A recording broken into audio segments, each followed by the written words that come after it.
রাজশাহীতে প্রতিদিন নামছে তাপমাত্রার পারদ। আজ সর্বনিম্ন তাপমাত্রা রেকর্ড করা হয়েছে 7 ডিগ্রি সেলসিয়াস। ভোরের ঘন কুয়াশা, সকালের হিমশীতল বাতাস আর দিনভর সূর্যের দেখা কম থাকায় শীতের অনুভূতি থাকছে দিনরাত। বেশি বিপাকে পড়েছেন শ্রমজীবী আর ছিন্নমূল মানুষেরা। এমন অবস্থায় পদ্মা নদীর তীর ঘেঁষা এলাকার প্রান্তিক বাসিন্দারা এখন ভুগছেন পর্যাপ্ত শীতবস্ত্রের অভাবে।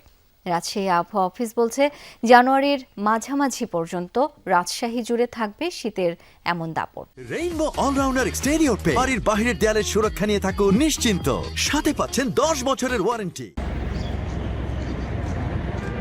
পৌষের ঘন কুয়াশা আর কনকনে ঠান্ডা বাতাসে তাপমাত্রার পারদ নিম্নমুখী। এই মাঝারি শৈত্যপ্রবাহে রাজশাহীতে মঙ্গলবার মৌসুমের সর্বনিম্ন তাপমাত্রা 7 ডিগ্রি সেলসিয়াস রেকর্ড করেছে আবহাওয়া অধিদপ্তর। বেলা গড়ালে একটু সূর্যের দেখা মেলে, তাতেই পরিবার নিয়ে রোদ পোহাতে বসেছেন নদীপাড়ের মানুষ।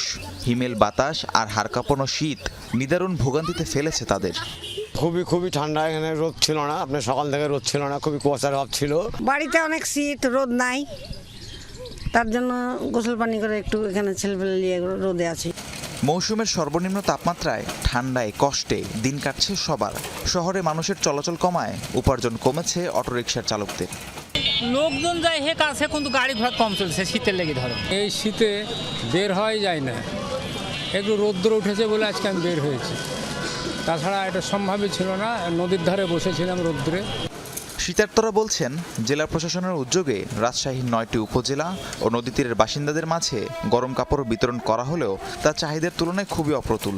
আবহাওয়া অফিস বলছে, জানুয়ারির মাঝামাঝি পর্যন্ত রাজশাহী জুড়ে থাকবে এমন শীতের দাপট। রাহিম সারোয়ার, যমুনা নিউজ।